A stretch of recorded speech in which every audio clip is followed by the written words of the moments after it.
now. I'm John Pollock with John Ramdeen and Robin Black. The UFC kicks off 2016 with UFC 195 coming up this Saturday night on pay-per-view. It's headlined by a welterweight title fight involving Robbie Lawler and Carlos Condit.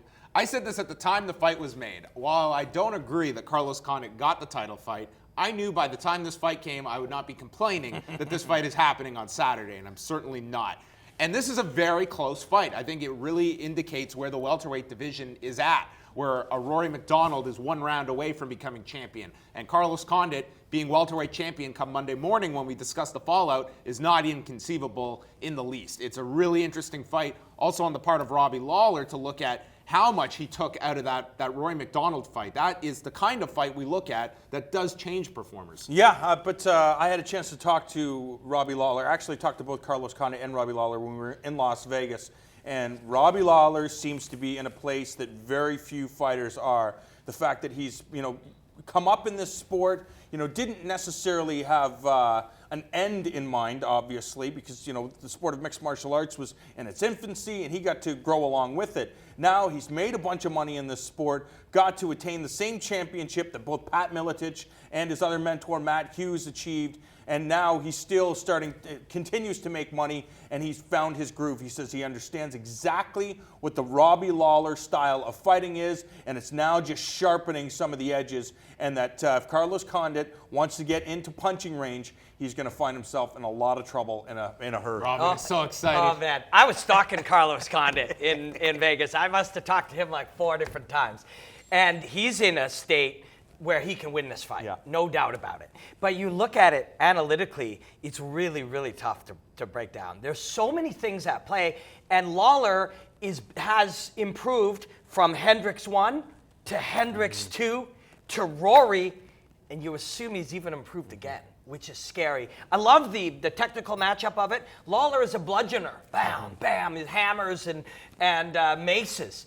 And Condit slicing weapons, knees and elbows and everything from arcs and different tangents. Does Condit have more tools? Condit does have more tools. Lawler's tools are like, man, when he hits you with the left, you're in trouble. That right hook is vicious. His positioning, you mentioned it. He talked about it's just been fine-tuning. When you're that good and you're still fine-tuning slightly, he beat Rory with the inside hands, with the front hands, he beat him there. Lawler took something away, or Condit took some details away from that fight. But in the end, this one's perfect for Condit because, like we've been calling his old fights for years, he shows up, he's in the mindset to scrap, and that's what he's going to do. Do you feel if this fight is fought at range, it significantly favors Condit? I think I like Condit outside at range and inside. With Alves, you saw once he got that elbow, and man, you're going to see such crazy stuff. Like, they both have been playing hand trapping games, too, where you're trying to get the hand down and elbow or get the hand down and punch. So all that kind of inside trapping is going on.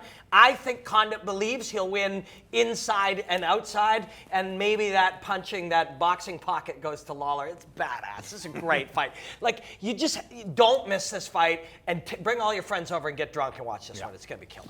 We've also got Stipe Miocic taking on Andre Arlovski. You would have to assume, well, it's a predicament. If Andre Arlovski wins this fight, you have this weird case in Alistair Overeem, who is technically a free agent at this point, that I think the UFC, that's one guy they are going to go after and try and secure. I'm sure Scott Coker's going to go after him. Well, the winner in all this will be Alistair Overeem. He's going to get a very nice deal out of all of this. I mean, he set himself up for a great leverage situation. But we look ahead to Saturday, and Andre Arlovski at this point beat Stipe Miocic.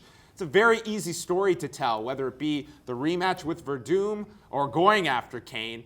And conversely, Stipe Miocic, you beat him. I think that's your argument right there in favor of Andre Arlovski getting that next title fight. Yeah, Derek's trying to get me to do the heavyweight rankings right now, and I said it's impossible because of what's going on in the heavyweight landscape. Of course, rankings. That was what Bort'll say? Yeah, that's Impossible. exactly Impossible. Because of the fact that the purpose of rankings is to try to determine who the next challenger is for the title, and Derek's over here. But the fact is, you have to wait and see what happens with Fabrizio Verdum and Cain Velasquez. What happens if Cain has a performance like we've seen him have before, very, very competitive, and he regains his heavyweight championship? Well, you have to have a third fight between Cain and Fabrizio Verdum. But if Verdum wins, yes, you have the Andre Arlovski fight, but Alistair Overeem has also faced off with Fabrizio Verdum in the past as well. So you have a bunch of interesting stories. It depends on the outcome, and it depends on how each guy wins their fights. Because you look at Ben Rothwell, he's got to win over Alistair Overeem. He's got that fight with Josh Barnett happening. So we're just going to figure out what goes on over the next month and a half. You named 11 heavyweights. I don't know if it's 11. It's just the number I came up. But you didn't even mention Stipe Miocic and all of those winding tales of what's going on where. He gets forgotten.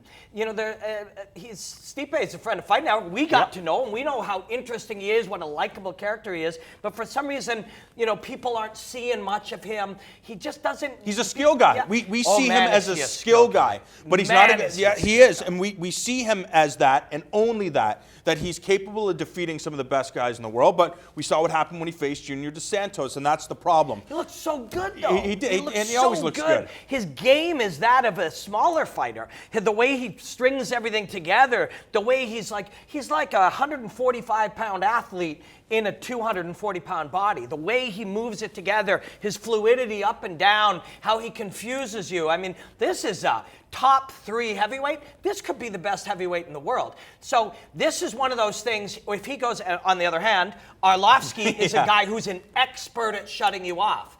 And that is the great equalizer, especially through the first 10 minutes. That is the great equalizer. It's a killer fight.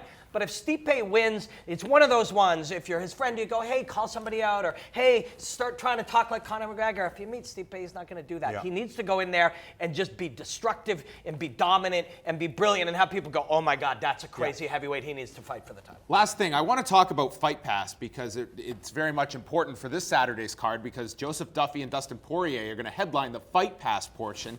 That's a fight that could easily be on the main card of the pay-per-view. At worst, it's supposed to be a main event. It was a main event. It was going to be a main event. Now it's going to be on Fight Pass. However, the UFC is clearly putting a lot of stock into Fight Pass this year. The fact that Anderson Silva and Michael Bisping are going to fight on Fight Pass tells you everything you need to know because that is a potentially $400,000 buy fight. They are losing a lot of money to put that on Fight Pass in February. What do you see as the ultimate goal here with this streaming service and trying to get more subscribers at this point and luring them in with bigger fights being put on Fight Pass, which it's always a balancing act of you have to take it away from your pay-per-view portion. Fox, they certainly want that Anderson Silva fight. Let me ask Ramdean this. Where you watched a lot of stuff over the holidays. Where'd you watch most of it? I watch it on MMA Core. Yeah, no, but I mean movies, TV. Where did you watch it? Yeah. Netflix. I mean, this is where it's going. This is where people are consuming stuff.